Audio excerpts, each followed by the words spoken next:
So Lani Peterson in Massachusetts, thank you so much for joining us. I know you are a professor, you are a therapist, I'm sure you're an artist. Please, you tell us about your work and tell us about this workshop that you're going to lead us in relating to the tree of life. So thank you. Thank you so much for being with us and for leading this workshop. Thank you, Eric. I want to mention that this workshop is actually being co-led today. And my partner is Jyoti Pande, who many of you, I'm sure, know, and she's already led a workshop with Eric this round in meditation mindfulness tools for storytellers. And you'll learn more about both of us through the unfolding of this workshop, the Tree of Life. So thank you for being here and joining us. So welcome all. As you can see, the tree is a powerful metaphor, and it was one that was brought into life by the Dulwich Center in Australia, the Center for Narrative Therapy. In response around 2004 for a request to help children in a refugee camp who had been orphaned by AIDS, Michael White, Cheryl White, and Shona Russell responded from the Narrative Therapy Center and brought with them this structure or model of tree as metaphor. And the idea was that when anyone has experienced a trauma, they hold it with a story where it becomes their whole story. In some ways, depending on the depth of the trauma, their only story, and they lose touch with all the other stories that make them who they are.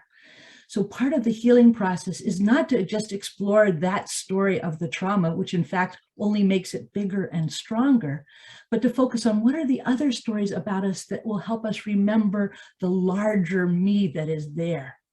So the tree was their means of expanding that.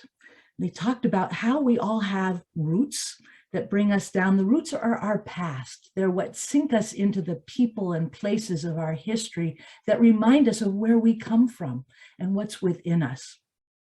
They talked about how we then have a past, but we also have a future. So the branches are, what are we reaching for? What's ahead of us? The trauma often captures us in this present moment, but when we remember we have a whole past and a whole future, it allows us to expand, to be able to hold what this trauma is in the moment. So I want to share with you an image that comes from the work that they have done and what it looks like when they explored this with children. They started to look, so what are the stories of our past and how do we, the people, the places and the stories that we can remember that bring us joy? So those are the roots setting down. They created this template where the branches are reaching out with our hopes and our dreams. We're going to talk a lot more about the leaves that are the people in our lives that bring us the nourishment, that sustain us. And then the fruit has to do with both our accomplishments and our skills and abilities.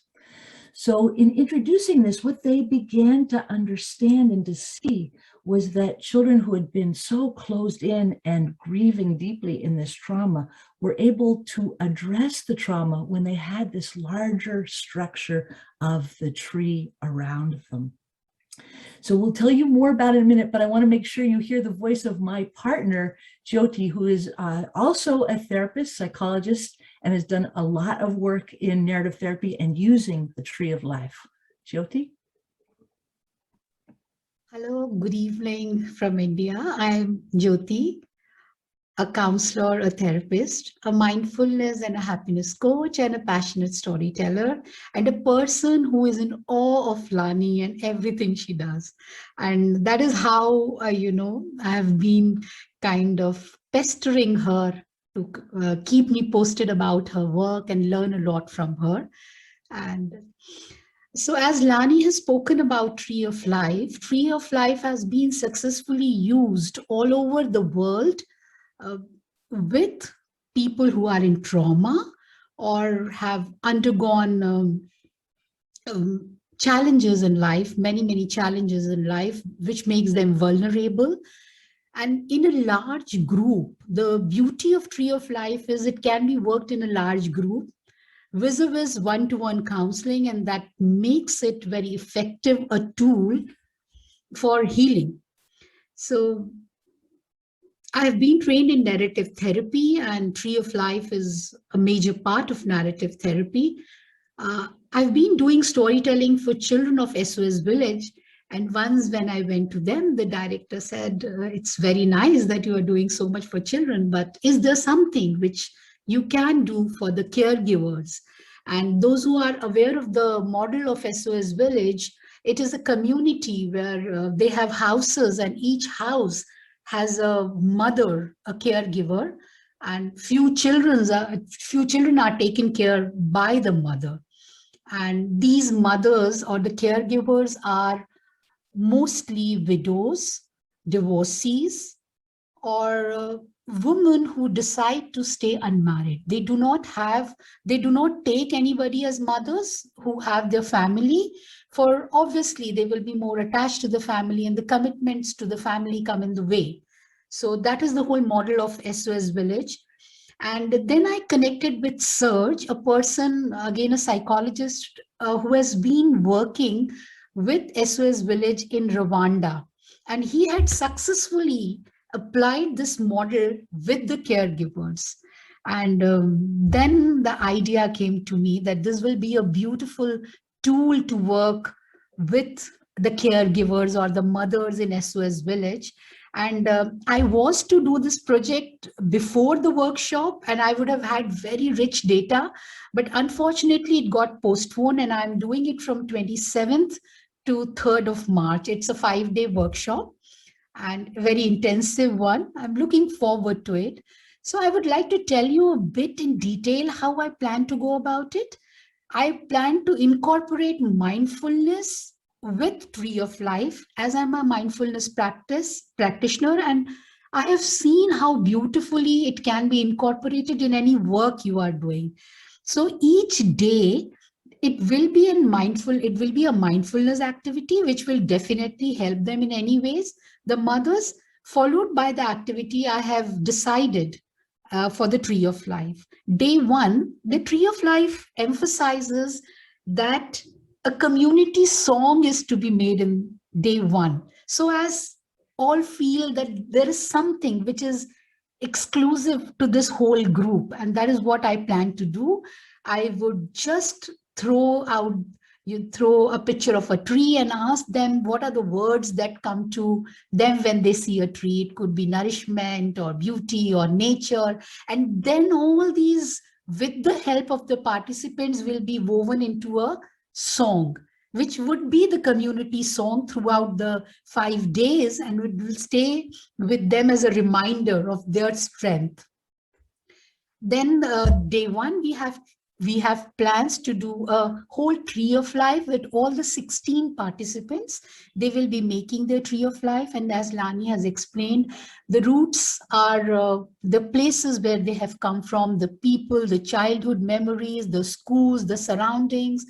The trunk would be their strength and the values they carry within themselves, the strength which make them resilient.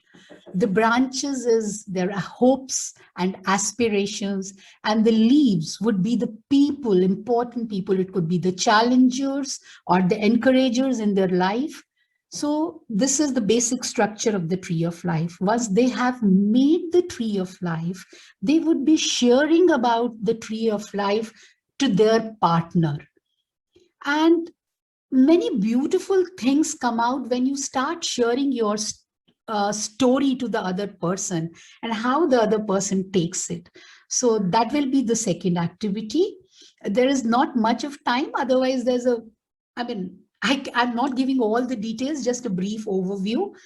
The second day, it would be making a forest of life where all the participants would be sticking their Tree of Life together, and the participants would be encouraged to go to any other tree, read the tree, and write what they liked in that tree. And I'm very sure you all can imagine how lovely it would be to read what the others liked in your Tree of Life.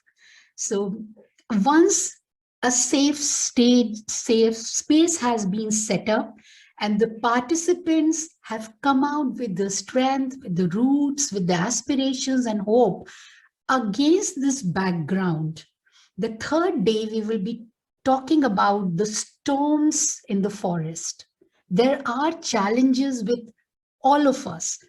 And once they have become safe, once they have found a connection with the whole group, and against this safe space, we will be talking about the challenges. And what I plan to do is say, I mean, even the forests, the trees in the forest, they can have a forest fire or the floods, or somebody can cut the trees. Any unforeseen things can happen. And then relating it to the challenges of their life. What do they do about it? Or has it happened to them? And what have they been doing to it? And once they speak about it in the context of a group, in a supportive group, it's very calming and therapeutic speaking about it, and also does a lot of healing work. So once this storm of life is over, they, what I feel, I visualize whatever work I've spoken to Surge, how beautifully the things have come out in SOS Village, Rwanda. And the participants, they many a times, against the way Lani spoke, there's a bigger story of victimhood playing in their head. And all these stories of the support in the roots, in the form of branches, the people around you, takes a back seat. And once these other powerful, empowering stories are out for them to see, a lot of healing will occur for sure. And also I see it as a way of building, of being aware of the resilience, facing the challenges, talking about it, and feeling empowered. The last day, of course, will be, I have got the certificates made and have kept the strength parts, the challenges part vacant, in which it would be individually written for all the 16 participants. And definitely there will be celebrations in the form of song we have created, and the tree of life being displayed, and everybody going to the tree of life and appreciating it. Also in India, it has been done successfully with the children of the sex workers in Tamil Nadu. I was going through the studies of that, and a lot of things have come up after the tree of life. It is the cricket of life, or the box of life. So I've been following the Dalwith Center, and then I spoke to Lani about it, and she encouraged that why don't I speak about the work. So this is it. Any questions, I would like to answer it in the end. We'll have time for questions and answers in the end. We'll also put a link in the chat to the Dulwich Center for anyone who wants to do more exploring of it. As Jyoti so beautifully described it, this structure and format is not only for children, it is for adults as well. It is for anyone who wants to explore, again, their legacy. I've used this work in hospitals for patients who are struggling with life-challenging illness, and the social workers had been helping them try to capture their illness story, but by using the tree of life, it actually allowed them to approach their illness story as a knot in a larger tree, and feeling like they were leaving their legacy story as well. I've also been asked to do this work with families who have an incarcerated member in their family. And out of that, I've started to create a workbook that are prompts for each stage of, or part of the tree, that not only, as Jyoti says, pulls for the stories in that area, but allows people to compare their trees within a family and how they hold different stories about the same thing to grow their family forest and what that looks like, understanding the metaphor that underneath the roots are all deeply connected and nurture and feed each other. So the depth of metaphor in this structure is just really beautiful.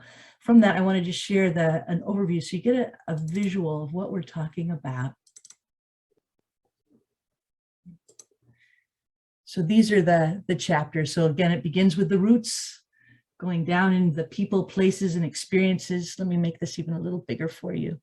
The soil is how you ground yourself in the ideas and activities that nourish and sustain you right now. The leaves, skipping from the bottom to the top, and we skip over that trunk for a reason, up to the leaves who are the people, places, friends, foes. It's important to talk about those challengers as well as the mentors and teachers who have influenced us and who have helped us to make us who we are. The branches are reaching out for those hopes and dreams. The flowers and fruit offer an interesting, I think, important piece of grounding us in resilience.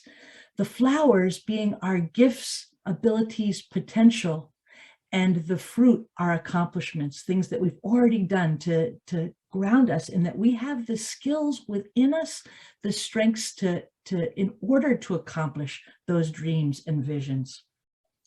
When I have done the work that Jyoti talks about, where we each bring our tree together to look at the forest of who we are, and sometimes in a classroom, the place that I think is really important for kids to look at in each other's tree is actually the flowers and the fruit. What do I see in you that perhaps you don't yet see in yourself? What do I see as your strengths, your skills, what you're good at? What do I see of things that you have done that have touched me or influenced me or impacted me, so that children and or people within families can start to talk about the ways that we see strength in each other and the ways that our fruit has nourished each other, and that's an important piece of owning our gifts. All of that, under every story, there are values. So what can we pull out? What's underneath this story? What does it say about me? What's important to me? What I can stand strong on? And we keep capturing that in the trunk, the values that make me strong, the beliefs, the strengths. This tree is in a context. The weather is swirling around. What external forces of nature threaten my stability? What's hard out there? And then a piece that I've added into this is, what are the knots? This is a part that's not in the Dulwich Center, but I think is an important way for us to talk about, how have I been hurt? What's happened? It's only part of the strong tree, and to look at the different ways even that knots are exhibited in a tree. Some are visible and out there, some are hidden deep within, and the bark covers them. We don't even know we're there. The metaphors around knots can allow another who's experienced something difficult to own that maybe others can't see it, but I know it's in there. I know it threatens my trunk. And how do I allow myself to look at my strengths that hold that knot, that will keep me growing out into my future and my dreams, and that who are the leaves that are supporting me in that? All of these come together in lived experience that result in wisdom stories. And so to help pull those stories out, what are the stories that might be most helpful for others to hear to make their own growth journey easier? So it's grounding ourselves in these positive stories of resilience, but part of healing story is not just holding this for me, but knowing that my stories might have meaning for others, and that by my sharing my lived experience of wisdom stories, that might make another's journey easier. This is a part of moving out of silence into that place of working with a story and then bringing it out and owning it in a public place with others. That's in some ways the completion of the hero's journey of making meaning that can support another in their journey and their place. So that's the basic structure. I'd be happy to share that sheet with others if you're interested. I'll put my email in the chat as well, and be happy to send you a copy of that for your own work. But now we're going to do some work on this tree, and we have decided, because it's so large and so many places to enter, that in this group, in this setting, perhaps the place that we can look and to have an experience of what it's like to delve into a part of the tree is to look at the leaves on our tree. Jyoti is going to take us first into a meditation to get us into that place. We're going to do some journaling. We're going to break into pairs and process a tree story of a leaf, and then come back and look at a group. What happened for us? What opened? What are the insights that we got from that? So Jyoti, take us away.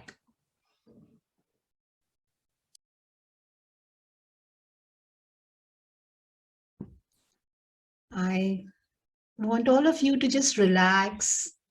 I'm sure many of you have been sitting for a long time listening to the stories, and now are here for a workshop too. I just want all of you to relax, take a deep, deep breath, telling your brain everything is fine, everything is going fine. Yeah. Now I want you to just relax your shoulders a bit. Become aware of your jaw. Are you holding any tension in your jaw? Yeah. Back of your tongue, neck. Just ease all the tension. Relax your body. Your back straight for the easy flow of breath.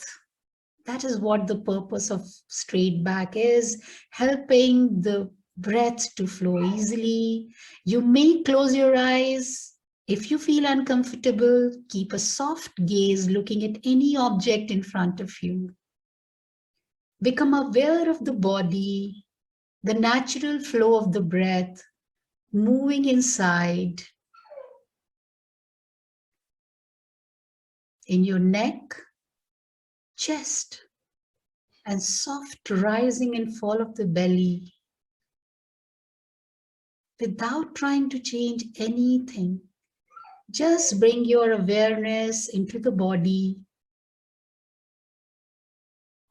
your back, your sitting bones, your thighs, your calf, your feet. Now imagine yourself, visualize yourself as a strong, beautiful tree standing in a forest with all the other trees around you. With each breath, imagine your strong roots going down deep into the soil. And with each breath, they're anchoring you to the ground underneath. Breathe again softly and come to the trunk. This trunk has become stronger and stronger with each passing years. And it holds the majestic tree, connecting the branches on the top and roots inside the earth. With each breath, imagine, visualize yourself becoming more and more stable, like the trunk of the tree, standing straight, holding the branches. Bring your attention to the branches spreading all around, connecting to the environment, holding the beautiful leaves on them.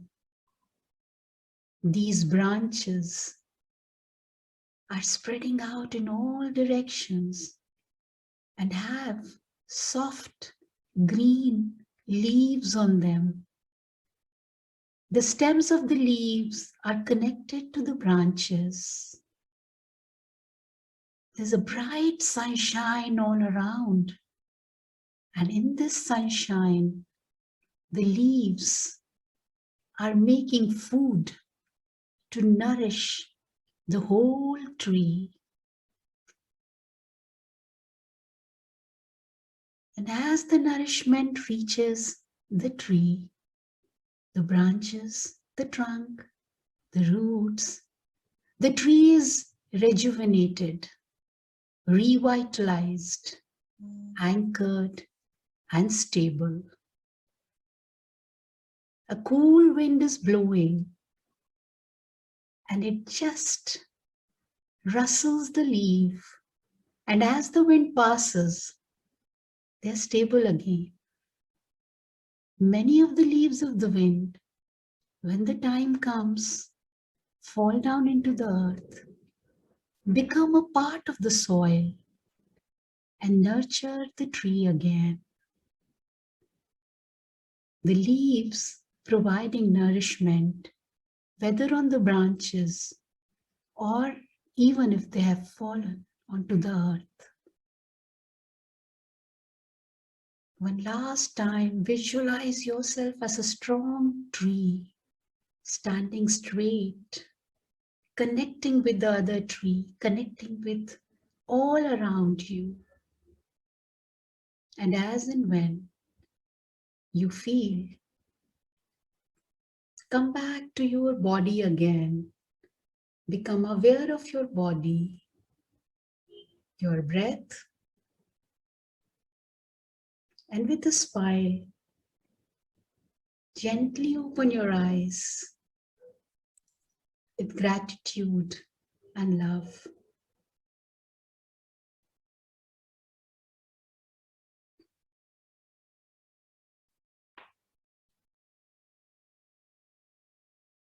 Thank you, Jyoti. While the images are fresh within you, we're going to invite you to just take a couple of moments in silence to journal about the leaves on your tree. And I have a visual for you to hold on to. So this is the leaves on your tree of life. We have champions. The champions are the people who support us, cheer us on. We also have challengers, and challengers are in fact important parts of the leaves on our tree. They push us, they shape us, they impact us, they need to be acknowledged in their role. We also have guides, people that perhaps we don't even know or have never met. The guides could be people who are our heroes or sheroes. They could be people even in literature, characters in stories who have inspired us with the values and beliefs that have led them to persevere or to get through the end of their story with resilience. So at a brainstorm, just write down as many people who populate the leaves on your trees as possible. And then in 3 minutes, we're going to pause and ask you to choose one. So as you're populating your tree, think about who resonates for you as somebody who has had a major impact on you and who you are, that you would be willing to safely share a story with in your small group. So I'm going to leave this leaf up for a moment, and we're going to leave you in silence for the next 3 minutes to just brainstorm the leaves on your tree.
So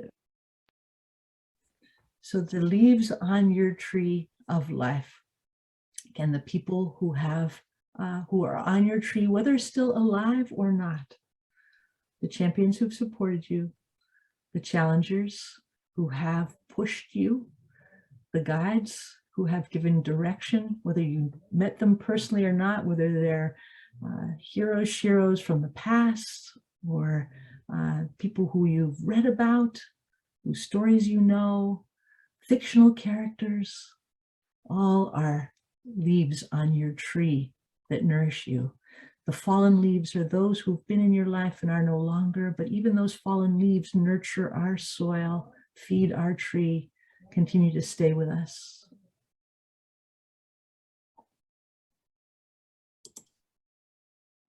I'm going to stop the share. This is an exercise that can go through a lifetime, because every day we're adding leaves to our tree. I'm going to invite you now to just think for a moment about one one leaf on your tree, either a champion or a challenger or a guide who has impacted you in some way, and that you have a story about that leaf. And as you think about this story, because stories always have some change, some learning that happens, what have you learned in the story about what's important to you that is now held in your tree wisdom as an insight? What have you learned about relationships, about life, about love, about conflict through this relationship that you now carry as tree wisdom? So you'll be in a room for 15 minutes with one, possibly two people. Let me make sure the rooms are set up as I planned. And you can leave at any time, come back if you have questions or thoughts. But before we go, are there any questions or thoughts about the expectation? All are clear. It's telling a leaf story to your partner, making sure, introduce yourselves, make sure you each have equal time. With 15 minutes, there should be plenty of time, both to tell a story and then to perhaps process with each other, what is the insight that you now carry in your tree wisdom that you've learned through this leaf being on your tree. So we'll see you back here in 15 minutes, and enjoy.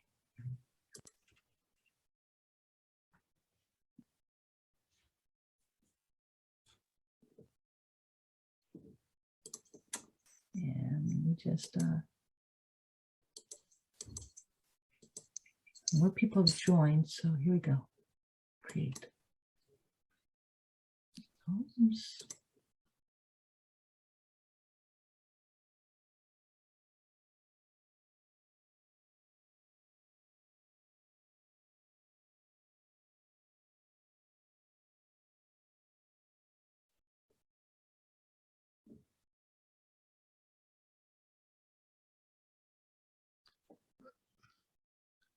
Lani, you did not put me in a room, right?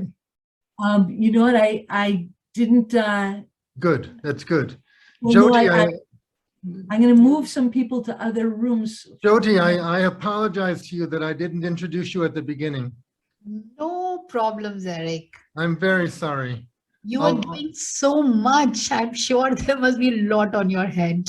I'll say something at the end to thank you. No. It's all fine. Okay, good. Again, I apologize. I've been having some trouble with my Zoom. I had to drop out because I froze, and then I came back in again. Thank goodness that the session keeps going, even if I have to drop out. That's right. Just to make sure no one is alone here.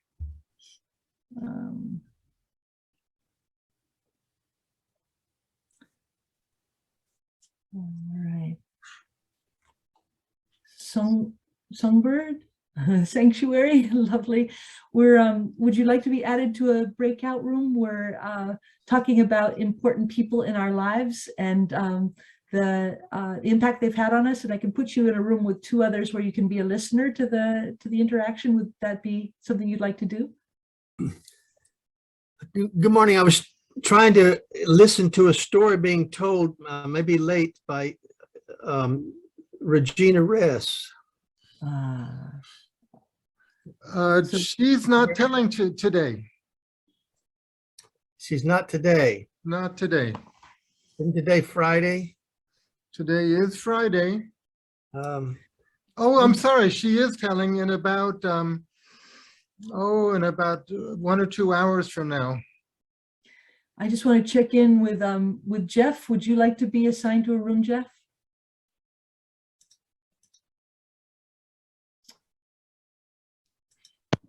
No. All right. Let me see. The very end here. I want to thank Jyoti. Thank you so much, and Lani.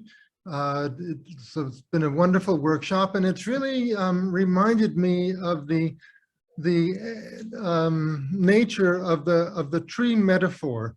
You know, a tree grows very slowly. You cannot see it growing, but it grows perpetually and inevitably And we also grow in that way. If you know, if conditions are good. So it's you know, things don't happen suddenly and unexpectedly on certain levels. There's a long-term growth, and you know, the way trees will break through concrete, they will break through walls, but slowly, gradually.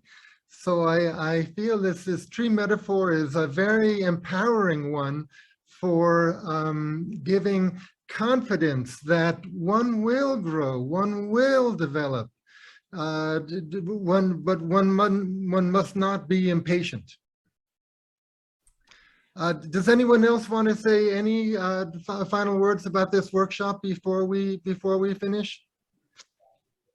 There's a lot to say and so much thanks to give, but does anyone want to say anything? Lydia?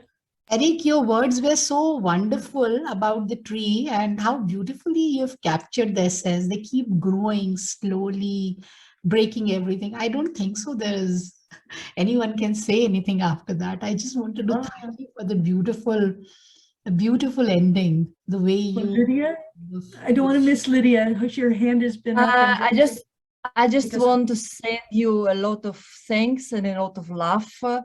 And when I was pointing out some guides, it was also Eric between my guides, because somehow Eric is really significant for me. I know him second years. I attend this festival, and also Lani, last year I was at your also speech about transformation. And I just want to thank you a lot. You do so beautiful work, and I just, I feel tears because I'm so grateful. Thank you very much. Lydia, thank you. And actually, you've prompted me to say, invite everyone today to go find one of the leaves on your tree and tell them the meaning that they've had for you in your life. And that will keep the circle going. Thank you, everybody. Enjoy the rest of Eric's amazing setup for you. Thank you.